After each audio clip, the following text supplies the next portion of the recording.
Hello friends, welcome to cook life kitchen. આજે આપણે બનાવીશું ગુજરાતીઓનો ફેમસ અને ગુજરાતીઓને ખૂબ જ ભાવતો એવો દૂધીનો હાંડવો. તો ચલો બનાવવાનું શરૂ કરીએ.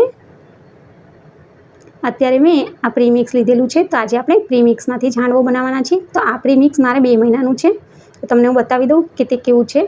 એકદમ સરસ છે. તો આ પ્રીમિક્સને મેં ઘરે જ બનાવેલું છે, તો આમાંથી જ આજે હું હાંડવો બનાવીશ. તો અત્યારે મેં આવી રીતે જે દાળનો જે ચમચો હોય તેનો ઉપયોગ કરેલો છે. તો આ ચમચો મેં 5 વખત લીધો છે ભરીને. તો તમારે પણ આવી જ રીતનું માપ લઈ લેવાનું. અત્યારે મેં અડધી વાટકી જેટલું દહીં લીધેલું છે. તો દહીં જે છે એ મીડિયમ ખાટું હોય તેવું જ લેવાનું અને ઉપરથી થોડું પાણી એડ કરતા જવાનું. તો પાણી તમારે પહેલેથી વધારે નહીં એડ કરવાનું, નહીંતર ખીરું એકદમ પાતળું બની જશે. જેટલું જરૂર હોય તેટલું જ પાણી એડ કરતું જવાનું. તો હું તમને છેલ્લે બતાવું કે કેટલું પાણી વપરાયું. તો લગભગ આ ખીરું બનાવતા માટે મારે 1 ગ્લાસ જેટલું પાણીનો ઉપયોગ થયેલો છે. તો આવી રીતે એક જ ડાયરેક્શનમાં ખીરાને તમારે આવી રીતે હલાવતા રહેવાનું, જેથી આપણું ખીરું એકદમ સ્મૂધી તૈયાર થાય અને તેમાં કોઈ પણ જાતના લમ્સ ન રહે. તો તમે જુઓ કે આપણું ખીરું એકદમ તૈયાર થઈ ગયેલું છે. તો આ ખીરાને આપણે ઢાંકીને 7 થી 8 કલાક માટે રહેવા દઈશું. 8 કલાક થઈ ગયેલા છે. હવે આપણું ખીરું જોઈ લઈએ. તો ખીરું જે છે તેમાં આથો આવી ગયેલો છે, તમે હું બતાવી દઉં. તો હવે આપણે આવી રીતે ચમચાથી થોડું ખીરાને આવી રીતે થોડું ફેંટી લેવાનું અને પછી આપણે તેમાં મસાલા કરી લઈએ. અડધી ચમચી મીઠું ઉમેરી દઈશું, અડધી ચમચી હળદર પાવડર ઉમેરી દઈશું, 1 ચમચી ધાણા જીરું પાવડર ઉમેરી દઈએ, 1 ચમચી મરચું ઉમેરી દઈશું. આદુ અને મરચાંની જે પેસ્ટ હતી તેને પણ આપણે ઉમેરી દઈશું. તો મરચાં જો લીલા તમે તીખા લીધા હોય તો તમારે લાલ મરચું પાવડર થોડું ઓછો લેવાનો. 2 ચમચી ખાંડ ઉમેરી દઈશું, 1 ચમચી શેકેલા જીરાનો પાવડર ઉમેરી દઈશું. હવે આપણે ખીરામાં બધા જ મસાલાને મિક્સ કરી દઈએ. તો જ્યારે પણ તમે ખીરાને હલાવો ત્યારે તમારે આવી રીતે એક જ ડાયરેક્શનમાં હલાવવાનું તેને.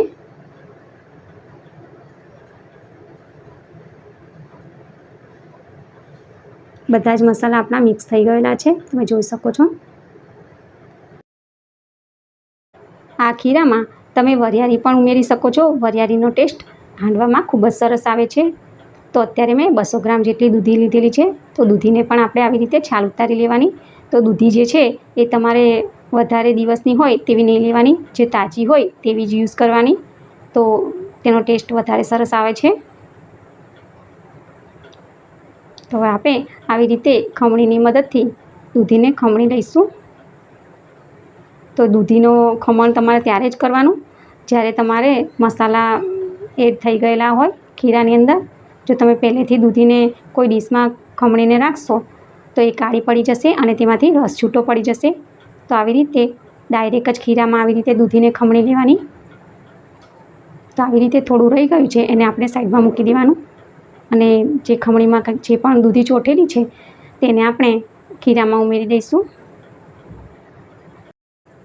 આપણે બધી દૂધીને ખીરામાં ઉમેરી દીધેલી છે, તમે જોઈ શકો છો કે આપણી દૂધી એકદમ લીલીછમ દેખાઈ રહી છે.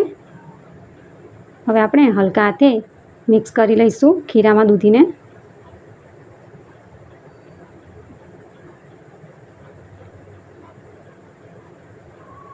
ઉપરથી આપણે લીલા ધાણા એડ કરી દઈશું.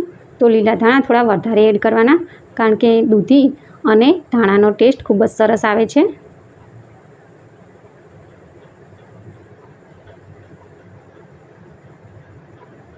હવે આપણું ખીરું તૈયાર થઈ ગયેલું છે. આપણે ખીરાનો વઘાર કરી લઈએ. હવે ગેસ પર આપણે એલ્યુમિનિયમની કઢાઈ ગરમ કરવા મૂકી દીધી છે. તેમાં અત્યારે હું 2 ચમચી જેટલું તેલ મૂકું છું. તેલ ગરમ થાય એટલે તેમાં આપણે અડધી ચમચી જીરું એડ કરીશું. જીરું તતડે એટલે મીઠા લીમડાના પાન એડ કરી દઈએ. અડધી ચમચી હિંગ એડ કરી દઈશું. હવે આપણે આ વઘારને ખીરામાં ઉમેરી દઈશું અને એવી રીતે વઘાર કરી લીધો ખીરાનો. તો તો આવી રીતે ખીરાનો વઘાર કરવાથી હાંડવાનો ટેસ્ટ ખૂબ જ સરસ આવે છે. આપણે મિક્સ કરી દઈએ.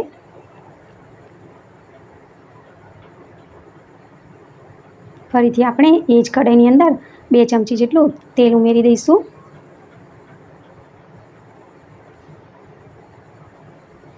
તેલ ગરમ થાય ત્યાં સુધી આપણે અલગ એક વાસણ લઈશું અને તેમાં 2 ચમચા જેટલું ખીરું ઉમેરીશું. તો તમારે જે સાઈઝનો હાંડવો બનાવવો હોય તેટલું ખીરું અલગ લેવાનું. અત્યારે મેં 2 ચમચા જેટલું લીધેલું છે. ચપટી સોડા ઉમેરી દઈશું. 1 ચમચી જેટલું પાણી ઉમેરીશું સોડા પર, જેથી આપણું ખીરું એક્ટિવ થઈ જાય હાંડવા માટે.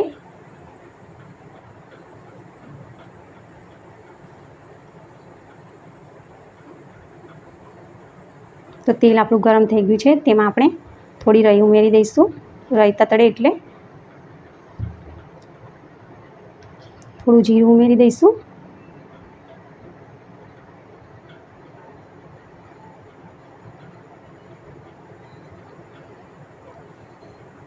અડધી ચમચી તલ ઉમેરી દઈશું. ચપટી હિંગ ઉમેરી દઈશું. મીઠા લીમડાના પાન ઉમેરીશું. અને આપણે જે સોડા નાખેલું જે ખીરું હતું તેને પણ આપણે આવી રીતે ઉમેરીશું.